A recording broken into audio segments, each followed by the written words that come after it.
हे जे वादात सापडलेले पैलवान त्यांना भेटणार का त्यांचं, कारण त्यांचा आक्षेप आहे अजून नक्कीच ते राक्षी असतील हे सगळे. राक्षी असतील, महेंद्र असतील, सगळे माझ्यापेक्षा मोठे पैलवान आहेत, नक्कीच त्यांना भेटणार त्यांचा आशीर्वाद. काकासाहेब समाधानी नाही. काकासाहेब तुम्हाला माहिती आहे, हो माहिती आहे त्यांचा मार्गदर्शन चालूच असतं, पण एक ते एकाचे वस्तात असल्यामुळे त्यांचा ते आक्षेप नाही, त्यांनी हे केलेला आहे, पण ते आता फेडरेशनचा निर्णय तो त्यांना. हे सगळ्या वादावर तुम्ही काय आवाहन कराल? कारण सगळे तुम्ही पैलवान मंडळी आहात, गेली 3 कुस्त्यांमध्ये 3 महाराष्ट्र केसरीमध्ये सातत्याने हे वाद होत आहेत, राजकारण घुसले असा आरोप होतो 2 संघटना असल्यामुळं, मी माझ्या तालमीला तो अन्याय करता, हे सगळं सुरू झालंय.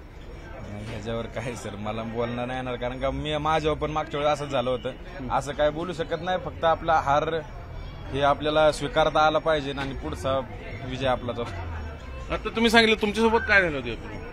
मागच्या अधिवेशनात फुलगावला पण माझ्यासोबत सिकंदर संघ शेवटच्या 7 सेकंदात मला काही वॉर्निंग नसताना, काही पॅसिव्ह नसताना, मला पॅसिव्ह पण नव्हता, मला पॅसिव्ह नसताना डायरेक्ट 7 सेकंदात पॉईंट दिला होता. मी फक्त पंचांसोबत फक्त बोललो होतो, पंचांनी सांगितलं असं असतं, मी माझा पराजय मान्य केला आणि दुसऱ्या दिवशी बसणं तयारी लावली, त्याचे आजचं हे फळ आहे. आता हे जे पराजय झालेले पैलवान आहेत ते आता मी आरोप करतात, त्यांना काय सांगाल तुम्ही? आव्हान जय पराजय असतो, शेवटी जय पराजय असतोच, काय नाही बाकीचं.